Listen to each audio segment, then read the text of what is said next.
আসসালামু আলাইকুম। Study in Sweden Bangladeshi স্টুডেন্টদের কাছে খুবই পরিচিত একটি ব্যাপার।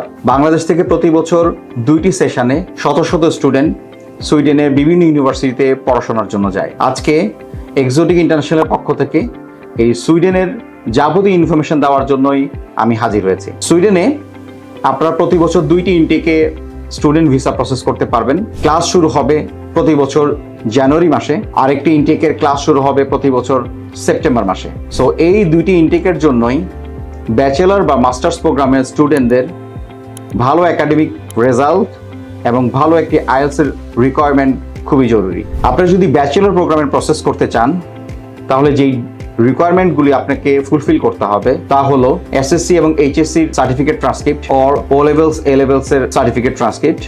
আইএলটিএস এর ব্যাপারে একটা রিকোয়ারমেন্ট রয়েছে 6.5। আইএলটিএস স্কোর যদি 6.5 এর নিচে হয় তাহলে সুইডেনে আপনি প্রসেস করার সুযোগ পাবেন না। এছাড়া আপনাদের যে একাডেমিক রেজাল্টগুলো রয়েছে সেটা অবশ্যই ভালো academic result is very important. এই ডকুমেন্টগুলো যদি আপনার থেকে থাকে আপনি ব্যাচেলর প্রোগ্রামে সুইডেনে প্রসেস করার সুযোগ পাচ্ছেন। মাস্টার্স স্টুডেন্টদের জন্য আপনার এই ডকুমেন্টের সাথে আপনাদের ব্যাচেলরের certificate transcript, 2 teachers recommendation, IELTS, CV এবং স্টেটমেন্ট অফ পারপাস এই ডকুমেন্টসগুলো অ্যাড করার প্রয়োজন রয়েছে। সো আপনার এই ডকুমেন্টসগুলো নিয়ে যদি আমাদের অফিসে আসেন, প্রাথমিকভাবে আপনার একটা এলিজিবিলিটি টেস্ট আমরা করে দিব। এটার মাধ্যমে আপনারা জানতে পারবেন আপনার কোন কোন ইউনিভার্সিটিতে কোন কোন সাবজেক্টে প্রসেস করার সুযোগ পাচ্ছেন।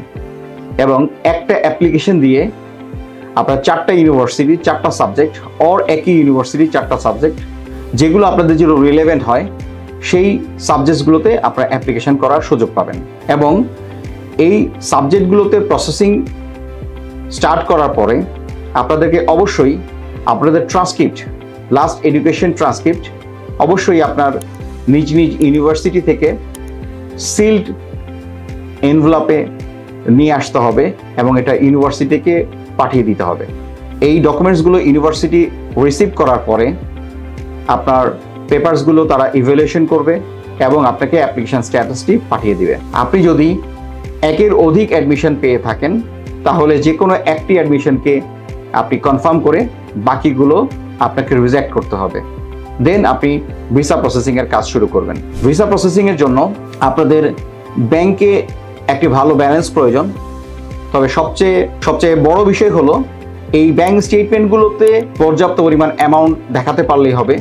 এখানে কোনো ইনকাম সোর্সের পেপারস আপনাদের দেখানোর কোনো প্রয়োজন হবে না। ভিসা অ্যাপ্লিকেশনের সময় আপনাদের birth certificate, national ID card or যদি আপনি ম্যারিড স্টুডেন্ট হয়ে থাকেন, আপনি যদি আপনার স্পাউস অ্যাপ্লাই করতে চান তাহলে আপনার ম্যারেজ সার্টিফিকেটস সহ আপনাকে অ্যাপ্লিকেশন করতে হবে। এবং আপনার যেই ব্যাংক সলভেন্সিটি আপনি শো করবেন এই ব্যাংক সলভেন্সিটির অবশ্যই একটা ম্যাচুরিটির প্রয়োজন আছে। সেই ম্যাচুরিটি কভার করে আপনি একটি এমবিসির অ্যাপয়েন্টমেন্ট নিয়ে আপনি আপনার পেপারসগুলো সাবমিট করবেন। বিফোর সাবমিশন আপনাকে অনলাইনে আপনার এই ডকুমেন্টসগুলো অবশ্যই আপলোড করে ভিসা অ্যাপ্লিকেশন এবং ভিসা অ্যাপ্লিকেশন ফি সহ টোটাল ডকুমেন্টস অনলাইনে আগে সাবমিট করতে হবে।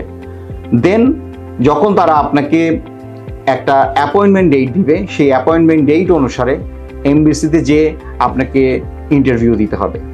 ইন্টারভিউর জন্য আমরা আমাদের অফিসে আপনাদেরকে একটা গ্রুমিং করাবো এবং প্রত্যেকটা দেশের ব্যাপারে স্টুডেন্টদের ভিসা ইন্টারভিউর জন্য আমরা আমাদের অফিসে স্টুডেন্টদেরকে গ্রুমিং করিয়ে থাকি। এই গ্রুমিংগুলো আমাদের মাধ্যমে করার সুযোগ পাবেন। এবং এখানে একটি বিষয় খুবই জরুরি, সেটা হলো বিভিন্ন দেশে স্টুডেন্টরা ভিসা প্রসেস করে থাকে, বা সুইডিশ এমবিসিতে ভিসা প্রসেসের বেলায় একটি নিয়ম জানা খুবই জরুরি। সেটা হলো স্টুডেন্টরা যেই স্পিচগুলো ইন্টারভিউর সময় দিয়ে থাকে এগুলো একটু স্লোলি বলা। কারণ আমাদের অনেকেরই দেখা যায় যে আমাদের যে ফ্লুয়েন্সি সেটা খুবই ফাস্ট, কিছু স্টুডেন্টের বেলায় আমি বলছি।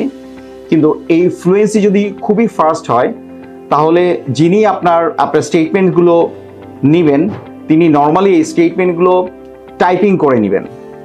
সো আদার্স এমবিসিগুলোতে যা হয় সেটা হলো আপনার এই পেপারসগুলো আপনি যখন ভিসা অফিসারের সামনে ভিসা ইন্টারভিউর সময় সাবমিট করবেন, সাবমিট করার সময় তিনি আপনাকে কিছু কোশ্চেন জিজ্ঞাসা করবে। সেই কোশ্চেনগুলো আপনি প্রপারলি তাকে কনফিডেন্টলি অ্যান্সার করবেন এবং করতে পারলেই হলো। কিন্তু এখানে একটি বিষয় হলো অবশ্যই আপনি কোশ্চেনগুলো অ্যান্সার করবেন, কিন্তু সেই কোশ্চেনগুলো খুবই দ্রুততার সহিত অ্যান্সার করবেন না। যদি করেন তাহলে আপনার যেই স্পিচগুলো টাইপ করা হচ্ছে এই টাইপিংটা মিস হওয়ার সুযোগ থাকে। সেই ক্ষেত্রে আপনি ইন্টারভিউতে ডিসকোয়ালিফাই হওয়ারও সুযোগ রয়েছে। সো এই ধরনের স্পেসিফিক কিছু ইনফরমেশন সহ আপনার ভিসা প্রসেসিং, অ্যাডমিশন প্রসেসিং এবং আপনার সিলেকশন প্রসিডিউর এই সম্বন্ধে যাবতীয় জানার জন্য আমাদের অফিসে যোগাযোগ করুন। আমাদের অফিসে যারা এক্সপিরিয়েন্স কাউন্সিলর রয়েছেন তারা আপনাদেরকে প্রত্যেকটি জিনিস ইলাবোরেটলি ডিসক্রাইব করবে এবং সেই জিনিসগুলো আপনারা জেনে শুনে বুঝে যাচাই বাছাই করে আপনাদের অ্যাপ্লিকেশনটি সাবমিট করুন। আশা করি আপনাদের সাকসেস অবশ্যই আসবে। ধন্যবাদ।